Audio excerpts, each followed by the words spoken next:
친구들 안녕하세요. 임예솔 목사입니다. 오늘은 하나 되게 하시는 하나님이라는 제목으로 우리 친구들과 말씀을 나누고자 합니다. 우리 그러기 전에 말씀 먼저 보도록 하겠습니다. 에스겔 37장 17절 말씀입니다. 함께 읽겠습니다. 그 막대기들을 서로 합하여 하나가 되게 하라. 내 손에서 둘이 하나가 되리라. 아멘. 하나 된다는 것은 우리에게 큰 행복과 즐거움을 줍니다.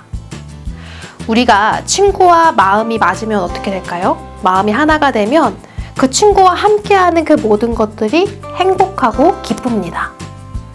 또 부모님과 우리의 마음이 하나가 된다고 하면 우리는 그 가정에서 너무나도 평안하게 우리가 안식을 취하고 그 공간에 살아갈 수가 있죠.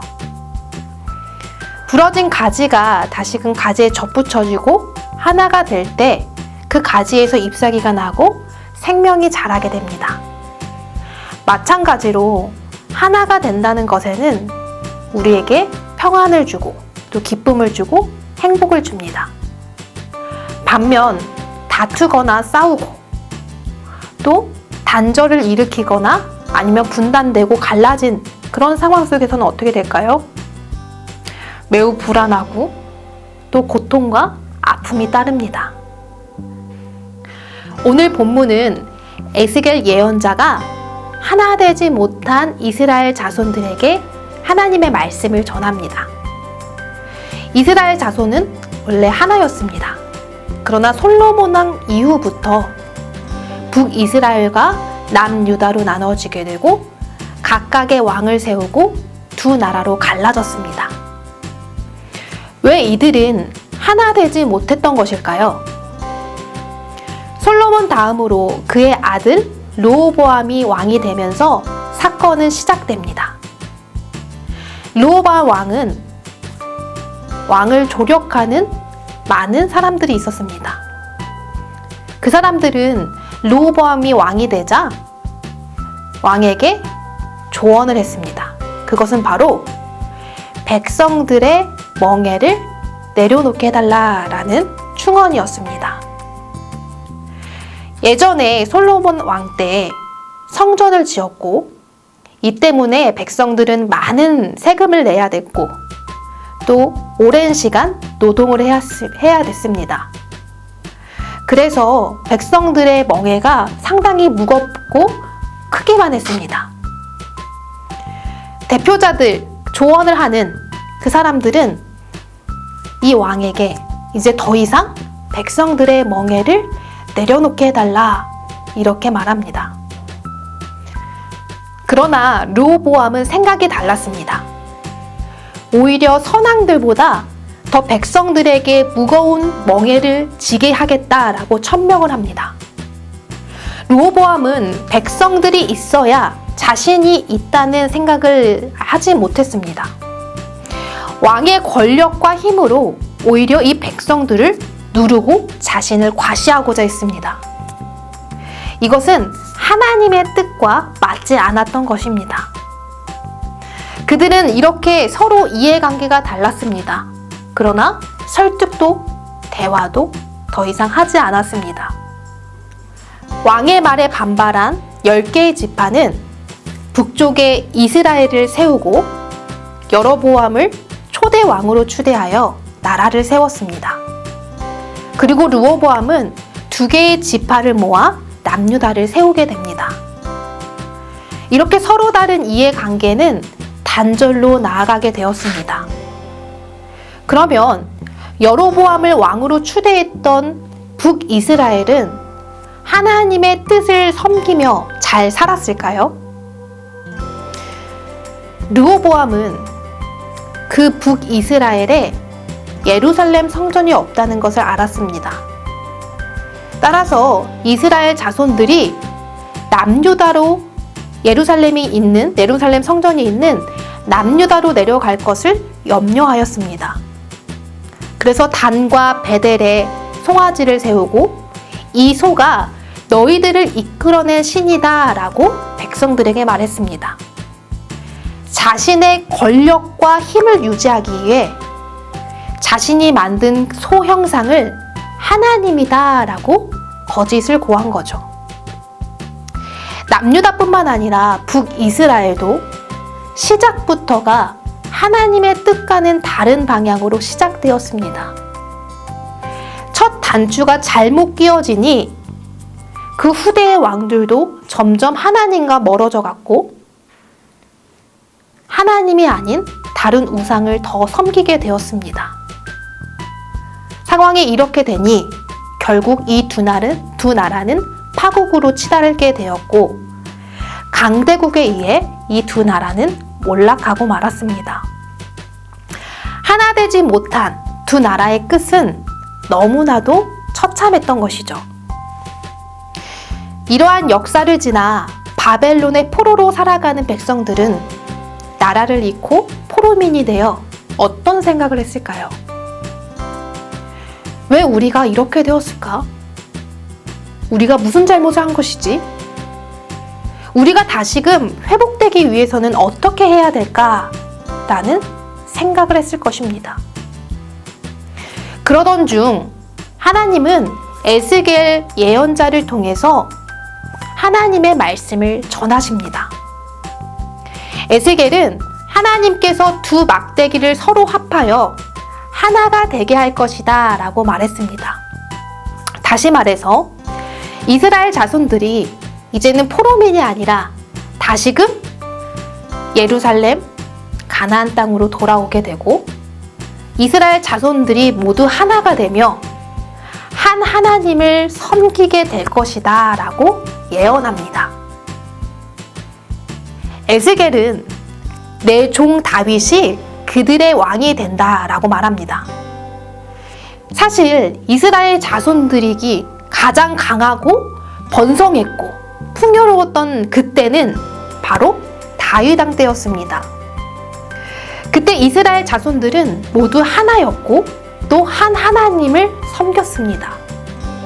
그때가 가장 이스라엘 자손들이 행복했고 풍요로웠던 시기였던 거죠.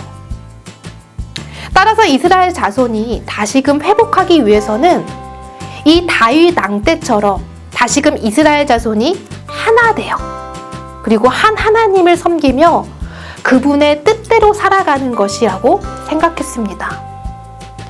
따라서 하나님이 에스겔을 통하여 전한 이 예언은 그들에게 굉장한 기쁨의 메시지요, 희망의 메시지가 될 수 있었던 것입니다. 하나님께서 북이스라엘과 남유다를 다시금 하나 되게 하듯 하나님은 우리도 하나 되는 삶으로 인도하여 주십니다. 여러분의 또래와 같은 나이인 예은이라는 사람이 있었습니다.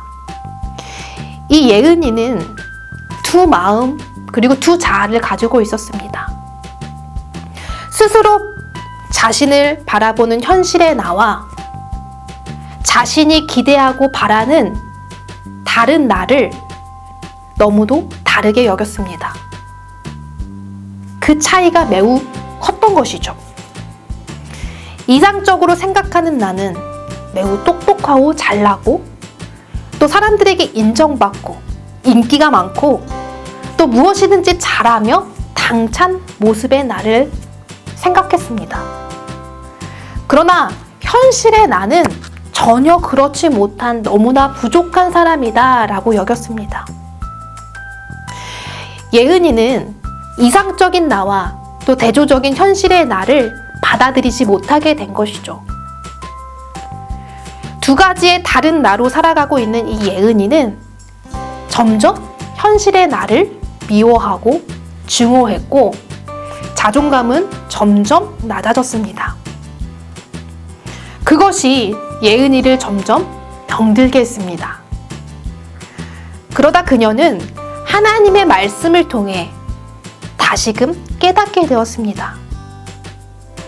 나뿐만 아니라 모든 사람이 연약하구나. 모두가 다 완벽할 수는 없구나. 그러나 하나님께서 우리를 있는 그대로 사랑해 주셨고 따라서 우리는 사랑받을 자격이 있는 그런 존재이구나. 우리는 하나님을 믿으며 조금씩 성장하고 성숙해가는 존재이구나 라는 것을 말씀을 통해 깨닫게 되었어요. 예은이는 더 이상 현실적인 나에 대해 부정하지도 않았고 이상적인 나에 대해 집착하지도 않았어요. 현실의 나를 사랑할 수 있는 마음을 가졌고 조금씩 기대하는 그 나로 성숙되어 가는 그 과정을 즐기며 행복하게 살았다고 합니다. 이렇게 두 마음이 하나 되게 되고 이제 예은이 마음 가운데서도 평화가 찾아오기 시작했습니다. 여러분의 삶이 일치되어야 함에도 불구하고 갈라져 있는 것은 무엇이 있을까요?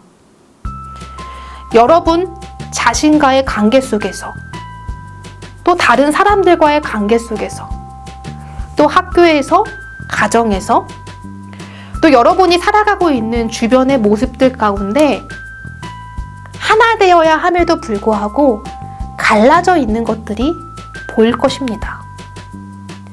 만약 이것으로 인해서 여러분의 마음이 골마가고 있다면, 또 여러분이 상처받고 아파한다면, 또 주변의 사람들이 고통받고 있다면 우리는 그 갈라져 있는 원인을 다시금 분별하여 하나님 말씀 안에서 하나 되어가는 과정을 살아내야 합니다.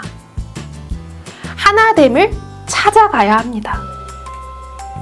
하나님은 하나 되게 하시는 분이십니다.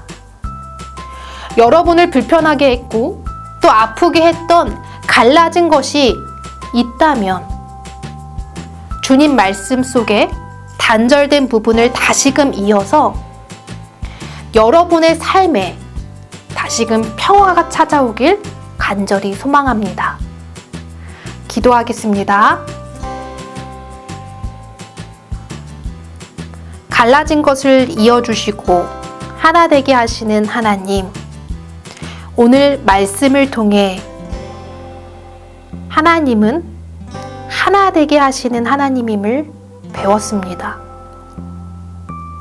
우리 마음 가운데, 또 우리가 관계하는 사람들 가운데, 또 주변 세상 가운데 갈라져 많은 이들이 고통받고 있고 아파하는 그런 상황들이 참 많이 있습니다. 이런 상황을 우리가 그냥 눈으로 보는 것으로 고치는 것이 아니라 하나 되게 하시는 하나님을 믿으며 하나님의 말씀 안에서 하나 되어가는 그 방법을 찾고 구하는 그리스도인이 되게 하여 주시옵소서. 그리하여 내 안에 평화가 찾아오며 친구와의 관계 속에 평안을 얻으며 또 이 세상 가운데 평화가 일어나는, 회복되어지는 그러한 역사가 일어나게 하여 주시옵소서. 예수님의 이름으로 기도드립니다. 아멘.